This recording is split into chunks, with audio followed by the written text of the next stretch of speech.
欢迎来到新兴消息频道，请订阅频道，所以大家不要错过当天最热门的新闻。我们今天的时事通讯包括以下内容：谭松韵的吻戏为何如此令人心动？原来不只是演技，看懂背后细节才恍然大悟。如果说内娱有哪位女演员能让吻戏盘点这种早就被用烂的内容，依旧稳定冲上热搜，那么谭松韵一定是绕不开的名字。2月8日，谭松韵历年吻戏盘点相关话题在抖音、微博、小红书等平台同步发酵，短视频播放量迅速突破2000万，二创剪辑源源不断。从最好的我们到锦衣之下，从青春校园到古装权谋，再到都市情感剧，他与7位男演员组成的荧幕 CP 被网友逐帧拆解，反复回味。有意思的是，在这场由观众自发掀起的吻戏复盘大会中，大家讨论的重点早已不只是亲的多不多、尺度大不大，而是一个更本质的问题：为什么是他？业内一直有个共识，吻戏是最容易暴露演员短板的表演环节之一。借位、假亲、情绪对不上、身体语言僵硬，任何一个细节出问题，观众都能瞬间出戏。但谭松韵的吻戏却很少被质疑尴尬油腻，反而经常被评价为自然舒服，看得心软。不少网友总结得很直白，他不是在完成一个吻戏任务，而是真的在谈恋爱。双引号，这种观感首先来自他对情绪节奏的精准掌控。他的吻戏几乎从不突然发生，而是建立在大量情绪铺垫之上。眼神、呼吸、停顿、犹豫，甚至是轻微的后退或靠近，都会被完整保留在镜头里。一位影视博主分析道，谭松韵很少抢戏，她的反应永远比动作更重要。观众先被她的情绪说服了，吻才顺理成章。在所有被反复提及的名场面中，锦衣之下的屋顶吻几乎拥有断层式人气。这场发生在原今夏醉酒坦白后的吻戏，没有激烈的动作，没有配乐强行煽情，甚至没有一句直白的告白，却被无数网友奉为古装甜宠天花板。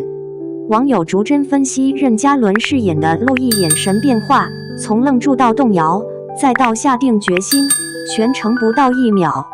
而谭松韵的表演则是另一种方向的精准，她没有等着被亲，而是在那一刻完成了角色心理上的全然信任。有剧评人指出，这场戏真正高级的地方在于，它不是情绪爆发，而是情绪失控前的最后1秒。越克制越致命。双引号。也正因如此，这一吻直到今天仍是剪辑区的流量密码。相比古装剧的氛围美学，最好的我们里的吻戏走的是完全相反的路线，没有滤镜，没有慢镜头，没有精心设计的角度，耿耿的那一次主动，甚至带着一点慌乱与笨拙。刘昊然被亲后耳根发红的细节被网友反复截图讨论，有人感慨，现在的青春剧再也拍不出这种不熟练的心动了。双引号。当年拍摄时，谭松韵26岁，刘昊然19岁，现实中的年龄差却在镜头里被完全抹平。他没有刻意演少女感，而是把青春期特有的不确定、试探、害怕失去都藏在一个吻之前。这也是为什么哪怕过去多年，仍有观众坚持认为最甜的从来不是最用力的那个。双引号。到了你比星光美丽，画风彻底变了。14场吻戏，从生日到医院，从车内到夜晚，几乎把都市偶像剧的高糖配置拉到极致。有人沉浸其中，有人却开始喊腻。支持者认为，都市恋爱就该这么拍，成年人谈恋爱本来就不需要那么多克制。反对者则直言，甜是甜，但少了点回味空间。双引号。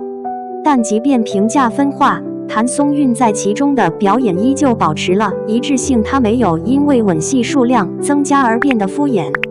每一场的情绪状态、人物关系阶段都有明显区别。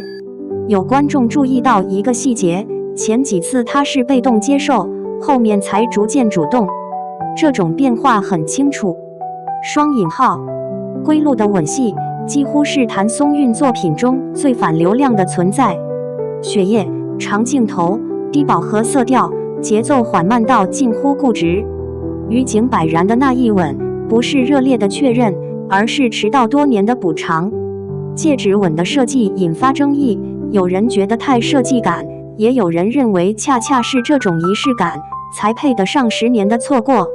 一条高赞评论写道：“这是成年人之间的吻，不是为了甜，是为了不再后悔。”双引号，无论是以家人之名中宋威龙的举高高，亲爱的麻阳街里许魏洲的90秒雨中长吻，还是蜀锦人家中正业成婚后自然到脸红的亲昵，谭松韵始终保持一个共同点，她让每一段关系看起来都只属于那个角色，不是谭松韵在和某某接吻，而是这个人此刻只能这样亲。在网友反复盘点的过程中，一个现象被频繁提及，同样是谭松韵和不同男演员的吻戏，几乎没有一场是重复感的，这在内娱并不常见。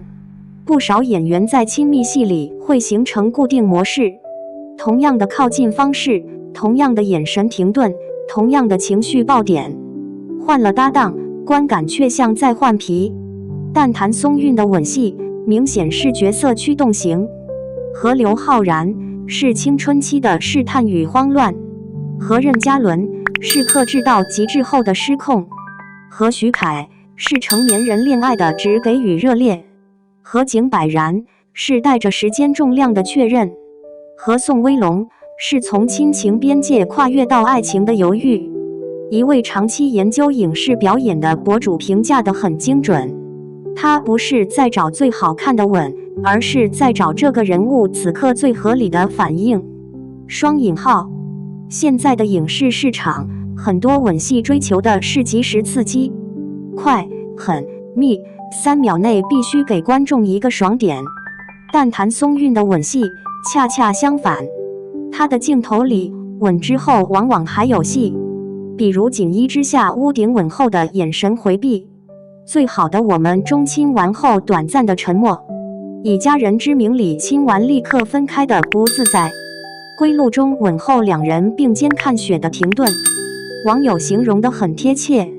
他的吻戏不是结束在亲上那一秒，而是让你跟着角色一起发愣。双引号，这种余温感正是观众愿意反复回看的原因。在相关话题评论区，高赞留言并不集中在谁更帅谁更会亲，而是大量情绪型反馈。他一抬眼我就知道要亲了，但我还是会心跳。双引号，不是刺激，是安心。双引号，看他的吻戏会突然想起自己谈恋爱的时候。双引号，他不撩观众，他只谈恋爱，观众自己陷进去。双引号，甚至还有网友说，他的吻戏不适合剪成快节奏混剪，慢一点看才有杀伤力。双引号，这类评价在流量至上的讨论环境里显得格外稀缺。在专业层面，能把吻戏拍得可信，本身就是高难度。他要求演员同时完成3件事：情绪逻辑必须成立，身体语言要自然，不能有表演痕迹。一旦其中任何一环失衡，就会显得刻意或敷衍。有制片人曾私下评价过谭松韵，他很少要求加亲密戏，但只要有，就一定是剧情必须的。双引号，这也是为什么他的吻戏数量不算最多，却总能被反复提起。结语，他的吻戏真正打动人的是什么？归根结底，谭松韵的吻戏之所以让人反复回看，并不是因为尺度、次数或话题性，而是因为他始终把情绪可信度放在第一位。他不追求惊艳一瞬，而是让观众相信这个吻非发生不可。正如一位网友总结的那样，它的甜不是糖精，是情感自然发酵后的味道。双引号。截至目前，相关话题阅读量已突破5000万，而谭松韵本人依旧保持沉默。或许对他来说，最好的回应早已留在那些被反复重刷的镜头里。